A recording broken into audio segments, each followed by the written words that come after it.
کہ الحمدللہ 50 سال 60 سال پہلے ہمارے اس ٹمکور شہر میں جمعیت اہل حدیث پنپی اور جمعیت اہل حدیث نے توحید کے پیغام کو عام کرنے کی ٹھانی. پھر جمعیت اہل حدیث نے بڑی مشکلوں سے بڑی کوششوں سے, اس وقت پیسہ نہیں تھا, پھر بھی کوششوں اور مشکلوں سے کسی طرح پیسہ جمع کر الحمدللہ مسجد محمدی کو کھڑا کیا.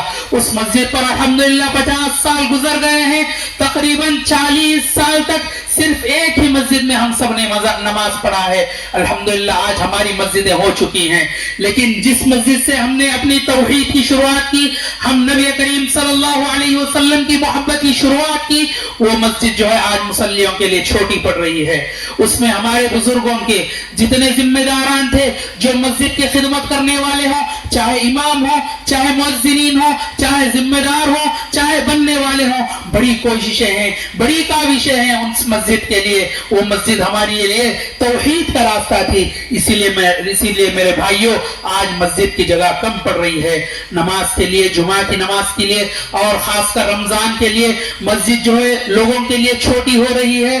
لہذا الحمدللہ سب سے بڑی خوشخبری کی بات یہ ہے کہ جو کوششیں بازو کی جگہ لینے کے لیے بہت سال سے کی جا رہی تھی, الحمدللہ آج جا کر وہ سفل ہوئی ہے. آج جا کر ہم کو جیت ملی ہے. الحمدللہ وہ جگہ جو ہے ہم کو ملی ہے. الحمدللہ لہذا ضرورت اس بات کی ہے کہ اس جگہ کو لینے کے لیے کئی لاکھ روپے درکار ہیں. لہذا آپ سے گزارش ہے, نبی کریم صلی اللہ علیہ وسلم جب ہجرت کیے سب سے پہلا عمل کیا کیے, قبا کو بنایا.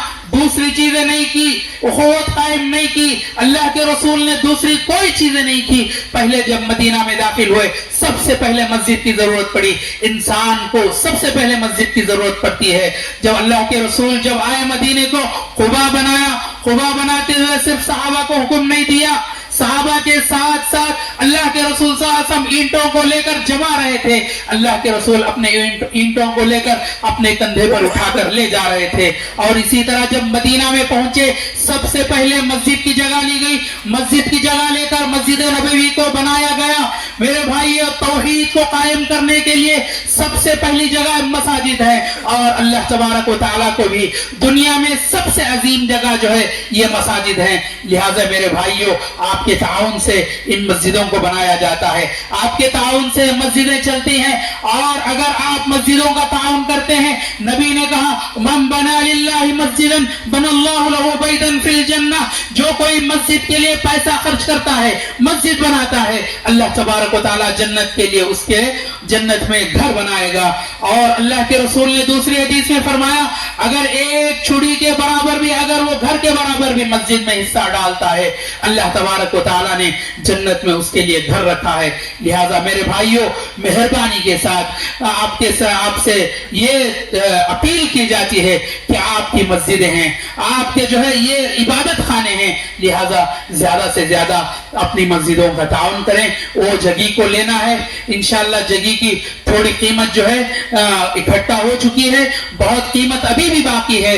اگر اس جگہ کے لیے آپ سب جتنا ہو سکے آپ اس جگہ کے لیے تعاون کریں. خصوصاً عورتوں سے بھی میں ہی کہنا چاہتا ہوں, نبی کریم صلی اللہ علیہ وسلم نے عید کا موقع تھا, عید کا خطبہ دیا. خطبہ دینے کے بعد خصوصیت سے عورتوں کے پاس اللہ کے رسول گئے اور عورتوں کو سمجھاتے ہوئے کہا کہ آپ صدقہ دیں, آپ صدقہ دیا کریں. اس کے بعد حضرت بلال حبشی رضی اللہ عنہ کہتے ہیں کہ جیسے ہی اللہ کے رسول نے یہ خطبہ دیا, اس کے بعد جب بھی اللہ کے رسول کو کبھی اللہ کے راستے میں خرچ کرنے کی ضرورت آتی تو عورتیں کیا کرتی, اپنے زیورات کو نکال کر اللہ کے راستے میں خرچ کر دیتی.